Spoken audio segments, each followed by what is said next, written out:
जैसा कि martial peak के लास्ट पार्ट में हमने देखा था कि अब यांग काई उस मॉन्स्टर को भयानक टक्कर देता है, जिसके बाद वो इंजर्ड हो गया था। लेकिन फिर तीनों क्लैंस एक साथ मिल करके उस मॉन्स्टर के ऊपर अटैक कर देते हैं और सभी ने मारकर उसे खत्म कर दिया था। जिसके बाद उसके पास से उन्हें एक सोल पिल मिलती है, जिसे लेकर फेंग यांग काई को देने की कोशिश करता है, लेकिन उससे पहले ही वो सारी सोल पिल हवा में उड़ने लग गई थी। और अब आगे एपिसोड की शुरुआत बिल्कुल उसी सीन से होती है जहां पर वो सारी सोल पिल्स एक साथ हवा में उड़ गई थी और हवा में उड़ते हुए एक तरीके का फॉर्मेशन क्रिएट करने लग जाती हैं, जिसे देखकर यांग काई के पास से निकला हुआ अर्थ डीमन कहता है कि ये तो beast soul cloud creation formation है। जिसके बाद हम देखते हैं कि उस फॉर्मेशन के अंदर अजीब सी हलचल होने लग जाती है, जिसके अंदर से बहुत सारी एनर्जी बाहर निकल रही थी। जिससे देखते हुए यांग काई पहले ही सभी को रेडी रहने को कह देता है कि हो सकता है उनके ऊपर किसी तरीके का खतरा आ सकता है। तो वो सभी भी अपने डिफेंस के लिए रेडी हो गए थे।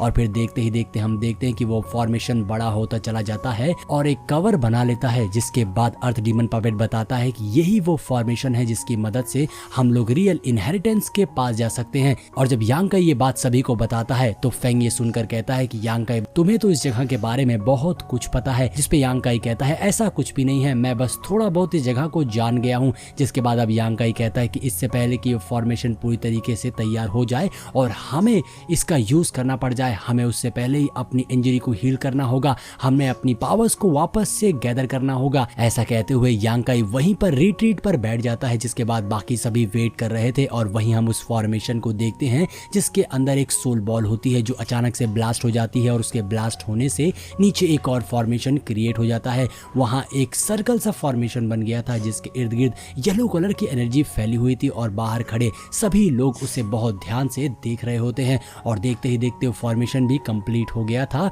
और अब हम देखते हैं कि यांग काई भी जग जाता है और उस जगह को देख रहा था। अब यहाँ पे अर्थ डीमन पपेट यांग काई को बताता है कि यही है रियल इनहेरिटेंस। जिसके बाद हम देखते हैं कि वहां उस फॉर्मेशन के अंदर कुछ स्टेप्स बन गए थे, ऊपर जाने का एक रास्ता सा बन गया था जिससे चल के हुए सभी ऊपर जा सकते थे और ऊपर जाकर ही उन्हें आगे की कल्टीवेशन करने का मौका मिलने वाला था। अर्थ डीमन पपेट ये सारी बात यांग काई को बता देता है, लेकिन अर्थ डीमन पपेट साथ में ये भी बताता है कि इसमें यांग काई को अकेले ही जाना होगा, क्योंकि अंदर जाने के बाद उस अर्थ डीमन पपेट की पावर्स काम नहीं आएगी। अब यहाँ से यांग काई को अकेले ही डील करना होगा, जिसके लिए यांग काई तैयार तो हो गया था। तभी हम देखते हैं कि सू यान यांग काई के पास आती है और उससे पूछती है क्या तुम ठीक हो, कहीं तुम्हारे ज्यादा चोट तो नहीं लगी है। तो यहाँ पर यांग काई बताता है कि मैं बिल्कुल ठीक हूँ, क्या आप ठीक है। जिसपे शुयान बताती है कि वो भी ठीक है। और अब वो लोग प्लान कर रहे थे कि वो लोग अंदर कैसे जाएंगे, क्या अंदर जाना सही होने वाला है कि तभी यांग काई के बगल में फेंग आ जाता है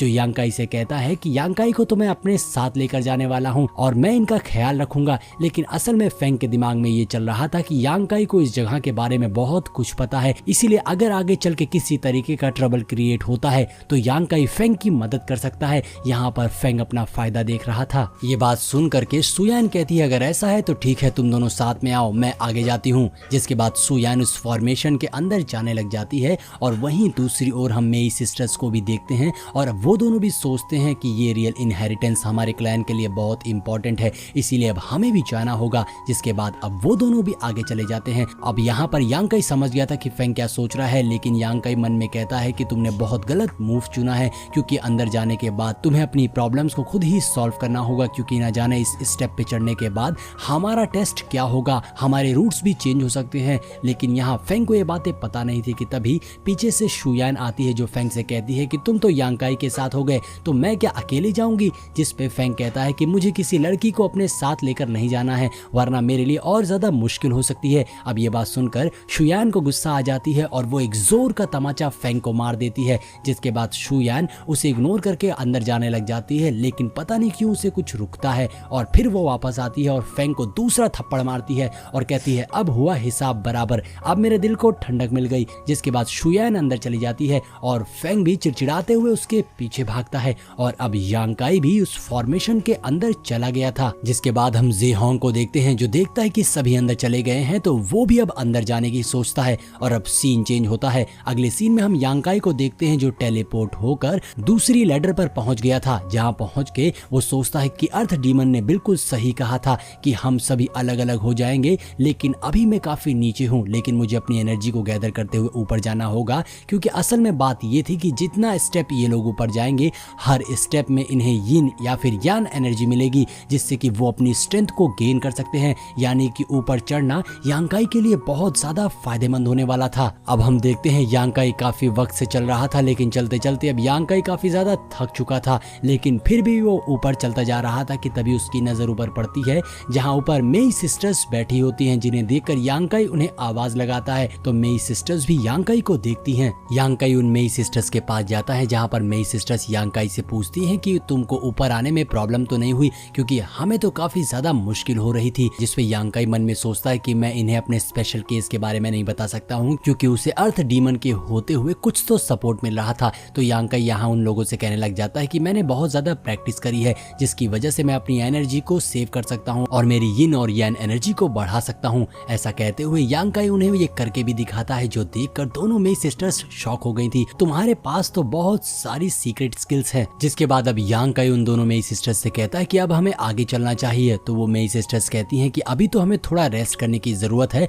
तुम आगे चलो, हम तुमसे मिलते हैं। जिसके बाद अब यांग काई वहां से जाने लग जाता है। तो एक मेई सिस्टर दूसरी वाली से पूछती है कि क्या हमें उसके साथ नहीं जाना चाहिए, जिसपे दूसरी वाली बहन बताती है कि हम उसके साथ मैच नहीं कर पाएंगे, उसके अंदर अपनी काफी स्किल्स है, लेकिन हम इतनी सारी एनर्जी को एक साथ यूज नहीं कर। यांग काई सीढ़ी चढ़ते हुए ऊपर आ जाता है, जहां यांग काई काफी ज्यादा क्यूरियस होकर जगह को देख रहा था, मगर तभी यांग काई को सामने सीनियर सिस्टर जिया दिखाई देती है, जिसे देखकर यांग काई खुश होते हुए उसे आवाज लगाता है। जिया अपनी हेड उतार कर यांग काई के ऊपर अटैक कर देती है, जिससे यांग काई बाल बाल बचता है। यांग काई पूरी तरीके से शॉक रह गया था कि सीनियर सिस्टर जिया को क्या हो गया है। यांग काई सीनियर सिस्टर जिया से कहता है कि आप ये क्या कर रही हैं, लेकिन जिया यांग काई को मौका दिए बिना उसके ऊपर अटैक करती है, जिससे यांग काई उसे डॉज कर रहा था, मगर जिया कुछ कहे बिना अपनी पावर्स को एक्टिवेट कर लेती है, जो देखकर यांग काई के पास भी अब कोई और ऑप्शन नहीं बचा था और वो भी अपनी पावर्स को एक्टिवेट कर लेता है और अब दोनों एक दूसरे के ऊपर अटैक करते हैं। यहाँ इन दोनों के बीच क्लोज रेंज फाइट चल रही थी,